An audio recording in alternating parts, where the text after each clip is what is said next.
combined North American and European economies, the largest and most prosperous economic bloc in the world, could be knocked back by a series of growth-slowing and politically polarizing clashes. Different stands on the Iran nuclear deal, tariffs stemming from the Airbus-Boeing dispute, and Europe's potential taxes on U.S. tech giants all pose challenges to a smooth-running relationship. Can the two sides settle these disputes and revive the transatlantic talks that were dropped earlier by the Trump administration? How can the European Union deal with its own challenges, such as uncertainty around Brexit, the migration crisis, and the rise of populism? And how will traditional diplomacy stand up to Trump's idea of the art of the deal? To discuss these issues and more, I'm happy to be joined in the Beijing studio by Mr. HONGJIAN, Director of the Department of European Studies at the China Institute of International Studies. We shall also talk via satellite with Peter Klepper, Head of the Brussels office of Open Europe, and Richard Weiss, a security expert at the Wikistrat Global Consultancy in Washington, D.C. That's our topic. This is a Dialogue. I'm Yang Rui.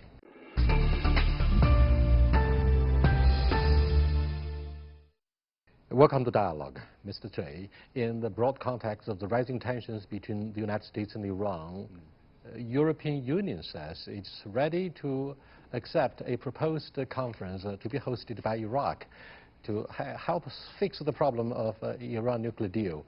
What do you think of the response from the European Union at this defining moment of, the geopolitical reconfiguration concerning the uncertainty in the Middle East in particular?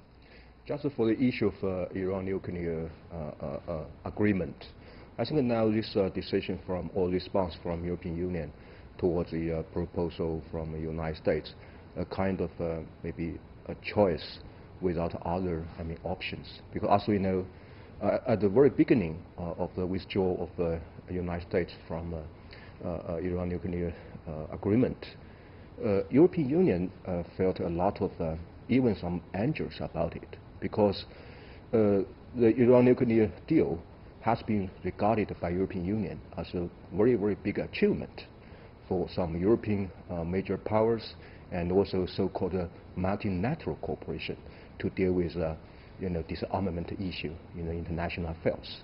And also at the same time, some more sanctions imposed by Washington towards Iran also touched deeply the interests of European countries in Iran. So from the beginning till now, European Union paid a lot of efforts to deal with issue, try to keep Iran in the deal. But of course, as we know, comparing with comprehensive instruments and capability of the United States, European Union lack of the capability to deal with this tension with United States against Iran. So I think, of course, at the same time, European side, I think that also try to find the two hands approach to deal with this issue. On one hand, try to protect its own interests in Iran, in Middle East, for example, to keep the stability of this region. Because as we know, the stability of the Middle East will be related with the migration or security issue directly in Europe. And at the same time, European Union or European side have to take a kind of a more pragmatic approach to deal with any proposal from the United States. Let me go to Richard Weiss. What's the American response to the readiness of the European Union to accept the Iraq proposed peace initiative, namely a conference that's going to take place pretty soon to help broker peace and reduce tensions between Washington and Tehran? It's not very clear. I mean, it's a bit new. It hasn't been a very high-profile initiative. But more generally, the Trump administration has become more pleased over time with the European reaction. As you know, when the administration first announced its withdrawal from the Iran nuclear deal, there was a lot of opposition in Europe. The previous months, all the major European leaders had come to Washington and asked the administration not to leave. The Europeans announced that they would set up ways to support Iran, or at least to make sure it received the benefits from the Iran nuclear deal, even if the U.S. left. But over time, the Europeans have really not provided much support for Iran. And they've been basically either tolerant of the U.S. or more recently working with the U.S. to protect shipping in the Gulf, to intercept Iranian oil exports to Syria, and so on. So I would think the administration would not be too concerned by the meeting. I mean, Iraq is somewhat in a similar position to the Europeans in the sense that they have ties with Iran, but also ties with the U.S., and don't want to find themselves in the middle of such a struggle. The difference being, in the end, I think the Europeans will generally side with the U.S., whereas the Iraqi government, not really clear which way it would go. So perhaps the Europeans can help persuade the Iraqis not to support Iran at some level. Peter, what has compromised the latest EU efforts might be the naval patrol by the British government in the Hormuz Strait. Iranians are very happy about this intervention with the Iranian affairs in the Middle East. What do you think of the implications of this intervention by the UK government, despite the huge efforts by London to somehow mend ties with Washington following the departure of its its ambassador to the DEC? Well, I think the UK government is committed to avoid a war between the United States and Iran. Actually, the likely new Prime Minister, Boris Johnson, has said yesterday that he's very much against war with Iran, and I think he's right, and there's a broad consensus in Europe that this has to be avoided at all costs. And as I understand it, also the American President Trump is very much against war with Iran, but some of his advisors, as for example John Bolton, are more open to that. Now, what can the Europeans do? Frankly, not all that much. If Iran is asking the EU countries to prevent escalation, there's not so much the EU can do. The EU has tried to set up some kind of a scheme to enable trade between European companies and Iran, but of course there's very little interest in that because companies prefer their trade with the United States. It's much more important than trade with Iran. Even if the US would completely back out of this and no longer escalate, we still have Israel. Israel is very much concerned, and they have a point as well, that Iran would be developing a nuclear bomb, which only takes 9 months to 1 year, according to experts. So I think ultimately Iran has to understand that it's not in its interest to escalate by continuing to develop nuclear capacity. At the end of the day, that's simply what needs to happen. Is it true, Peter, given the quiet and the subtle tensions rising across the Atlantic Ocean, French think tanks are considering the possibility of withdrawing from NATO commitments so that it could follow the Fifth Republic of Mr. de Gaulle, meaning it could be more independent in foreign affairs. In that way, do you think there's going to be some sort of a silver lining in the darkest clouds and the French government could play a more proactive role? Well, I do think it's true that France has never been a fully enthusiastic member of NATO. They've been in, they've been out. And at the end of the day, France and the French government always pursues French interest, a little bit France first, if you want. That has always been the case, and that's very unlikely to change. Now, that said, France has always been committed to its alliance with the United States and the United Kingdom. So the fact that they are wary of being in some kind of a formal international association like NATO does not mean that they question in any way the transatlantic alliance. HONGJIAN, Trump appears to be setting up an ultimatum for the new Prime Minister of the UK by saying that any bilateral trade deal will depend on the UK supporting the US against Iran. How is it likely to play out as expected? Boris Johnson, will he become the next UK Prime Minister? Yes, I think now maybe 90% that Boris Johnson will become the next. Because he enjoys a pretty strong approval rating. Yes, the next Prime Minister of UK. I think that will give a very interesting observation for us is how could Boris Johnson and Mr. Trump to deal with the issue of the UK-U.S. relations. As we know, it used to be a kind of a special partners. It's even in the relations between European countries and the United States is kind of a special one. But of course, now the big question is how could UK and Mr. Boris Johnson to deal with the issue in the wake of the Brexit? Because now, as we understand that according to the personality and also his understanding on the international relations, I mean Mr. Trump, now it's good time for US to take some more benefits from UK.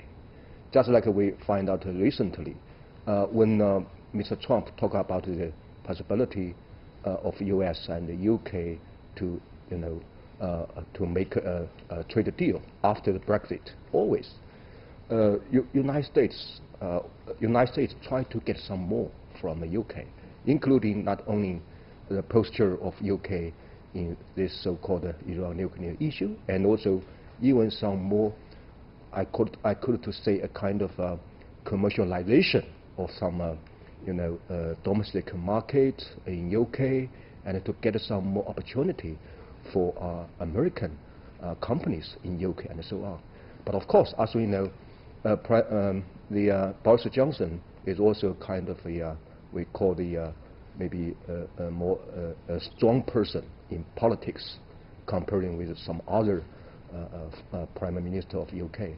So how could those two leaders to find out the way to deal with the issue? But of course, now it's also the time for UK to require more assistance from US. Given the negative impact of Brexit, the UK government pursues a more independent foreign policy by forging a closer special relationship with Washington in the wake of Brexit. Having said this, what do you think of the repercussions arising from the departure of the British ambassador, Mr. Kim Darroch, whose unfriendly remarks about Donald Trump, such as inept, insecure, and incompetent, have aroused great anger from the White House. Do you think this will cast a shadow on the special relationship between London and Washington? No, I think this had a short-term impact, but the decision of the British government to withdraw the ambassador, the change of government in the UK will basically mean that whoever, presumably Boris Johnson, but whoever replaces Prime Minister May will have a new start as well as the new ambassador. So I don't think it's going to have any lasting impact. I think that Trump just took this personally, and that it's now with the change in personalities, the issue won't matter. More generally, though, I think you're right. The U.S. The Trump administration sees advantages in Britain leaving the EU. It means that you can have a bilateral trade deal. You can perhaps work with the British on Iran and other questions where the British position may diverge from other EU members. But there are some people in Washington who are concerned the departure could weaken the Western bloc, lead to the EU is actually seen as a partner by most people in Washington, particularly in the non-military sphere. Britain, of course, remains in NATO, and that the defense partnership will remain very strong. Thank you so much. You're watching Dialogue with Mr. Cui HONGJIAN, Mr. Richard White, Mr. Peter Clive. We're discussing latest development in the transatlantic relationship, which has somehow been undermined by issues ranging from the Iran nuclear deal, tariffs, and the reform of WTO, particularly with a focus on the future of multilateralism. Stay with us. We'll be right back.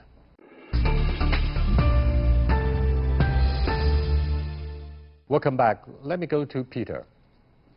Is it true, Peter, that there's actually a quiet consensus shared by Europeans and policy makers in Brussels that President Trump is inept, incompetent, and insecure, and therefore the remarks of the British ambassador, the guy who left Washington, could cause some echo, and he is not fighting alone. He has somehow reflected the widespread concerns of politicians in Brussels. Many Europeans share what Kim Darrow thinks about Donald Trump, but it goes beyond the figure of Mr. Darrow. I think Donald Trump has always been quite open about his support for Brexit. He's been quite open about the fact that he thinks Theresa May has not done a good job negotiating Brexit, and that Boris Johnson would do a better job.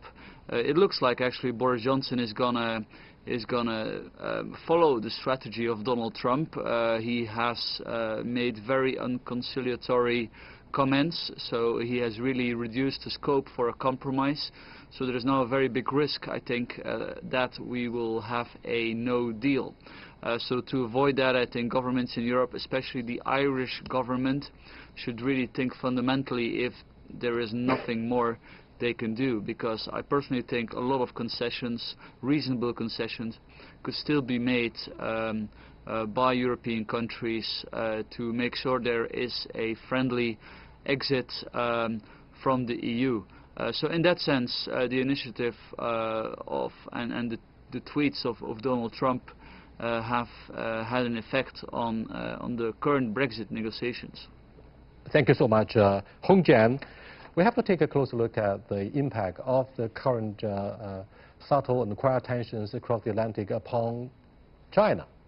Do you think we see eye to eye with the Europeans on issues of multilateralism, the respect for UN authorities and WTO, as well as free trade? If we started from the so-called value to look at this trilateral relations between Europe, China, and the United States, we can find that maybe now it's a time for European side to find that a separation of so-called values. For example, on some issue, especially on the level of global governance, including climate change, and also to support the WTO and even the United Nations. All of these principles or commitments, China and the EU, China and most of the European countries share the principles or common stance. Just like what happened recently, China and the EU, they have a lot of the commitments and joint statements to try to protect so-called multilateral, international institution or order.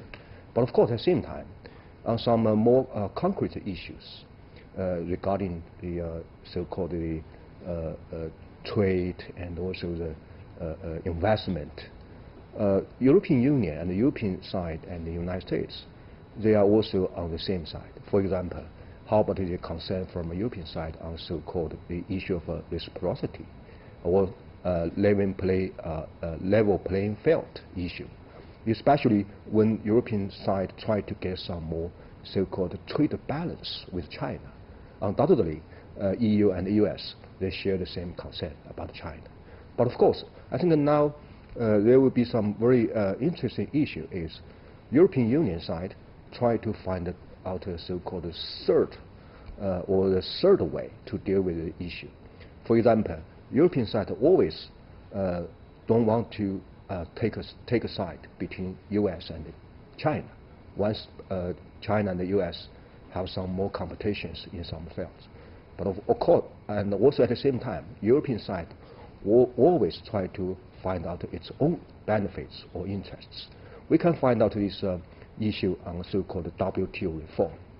And now, European side and China, we do have a high-level exchange on how could we do something to protect WTO mechanism, especially in the pressure from Washington. At the same time, on some very concrete issue of related to WTO reform, EU and the United States, they also find that a joint stance, also to, especially to point to China. So I think now it's a very interesting and also complicated situation for European side. Is how could the European side to find a right way or a proper way to deal with the issue and try to find out and even protect its own interests. Let me go to Richard White. Democrats and critics of President Trump share the same concern that Mr. Trump made a serious mistake by antagonizing almost all business partners, including Europeans and other allies, in the trade war. And therefore, do you think the upcoming G7 summit to be taking place in France will be viewed as an opportunity for politicians from the two sides of the Atlantic Ocean in their discussion about how to reduce tensions and how to form a united front, for example, on the particular issue of 5G and Huawei? Yes, I think that's a good opportunity to do that. I mean, as you said, President Trump has taken a more direct approach towards trade disputes over 5G and so on with the allies and previous presidents, and they fought back. And so in past, I guess the two G20s that have, the two G7 meetings that have occurred with his presidency, the first one, he was a bit isolated, and the second one turned out he had a confrontation with the Chinese the Canadian host. So I think that this third one could be an opportunity to resolve conflicts, though it could also be overtaken by them. That said, we have seen the Europeans try to compromise on the question of 5G, and I think that might be an area where we'll see a lot of agreement. The trade disputes probably, maybe, but they're going to be harder to solve. Peter, do you think G7 that's going to be hosted by the French government will also have issues on their agenda about the fifth generation of the wireless telecommunication, multilateralism, free trade, globalization? And do you think the Trump administration is ready to close the gap of perception using this opportunity in Paris?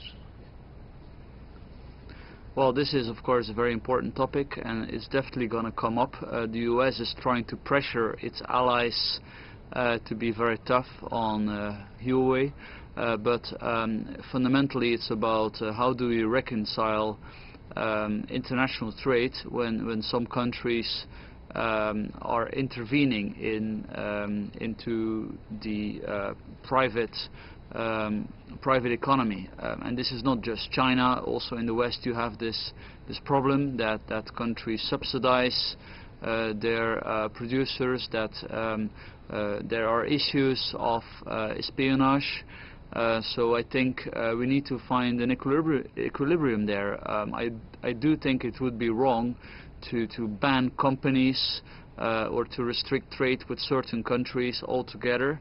I think we need to find a compromise where sufficient guarantees are given that trade is happening in a fair manner without subsidies, and that companies can be trusted not to be used by their home governments for espionage purposes. So I think if we get there, then that will be definitely the way to sort these kind of challenges. Thank you so much, Peter, for being with us. So very quickly, HONGJIAN, what do you think of, say, the joint efforts by Moscow and Beijing to balance the negative impact of the Trump administration regarding the Iran nuclear capability? Do you think the European Union will somehow keep a balanced relationship between Washington, Moscow, and Beijing? Yes, certainly. I think now from its own interest of Europe to find out, the right position in any kind of, in between any kind of major powers, no matter China, U.S., and Russia. certainly is a very, very big priority. Now we can find out some very smart, practice by European side. For example, to keep economic cooperation with China and to keep cooperation with China on some regional and global issues, and also at the same time to try to keep United States in a so-called current multilateral mechanism or institutions, and also at the same time to avoid any kind of more tensions with Washington. Of course, even for the relations with Russia, also the same logic is to keep a kind of engagement economically, and of course at the same time to try to regard Russia as a political threat and so on. So I think now it would be a very difficult road for the EU to find out its right way or right position, because anyway, for a long time in the past, European side, especially most of the European countries, they have been familiar with this so-called alliance with the United States. So I think it would be a new stage for European side to find its own, just like now the think tanks or the media in European are discussing is how could you find the right European sovereignty and then to protect it. It's not surprising that foreign policy consensus would be very difficult to forge between members of the European Union. But noteworthy is the BRI memorandum that has been signed between Italy and China during President Xi Jinping's recent visit to Rome. Do you think we're going to see more considered efforts by the European Union as a whole to follow up? And do you think Italy has played the pioneering role in navigating a collective calls by the European Union to sign up with the BRI? Regarding to this issue of China-Europe cooperation in the framework of BRI, I think according to the current situation in Europe, it will be more, different way, for European countries. Maybe some more countries like Italy or some other, they will join into this cooperation in the name of a sovereign nation state on the bilateral level. But for some major economies like Germany and France, maybe they prefer to find out a way to engage with China, to cooperate with China in the name of a European Union, which means that mostly it could not be the issue for those major economies in Europe to participate in BRI. For them, they prefer a kind of so-called synergy with China. For example, how about this recently the Europe-Asia connectivity strategy proposed by European Union, and they try to take use of this strategy to find out maybe an equal synergy with BRI.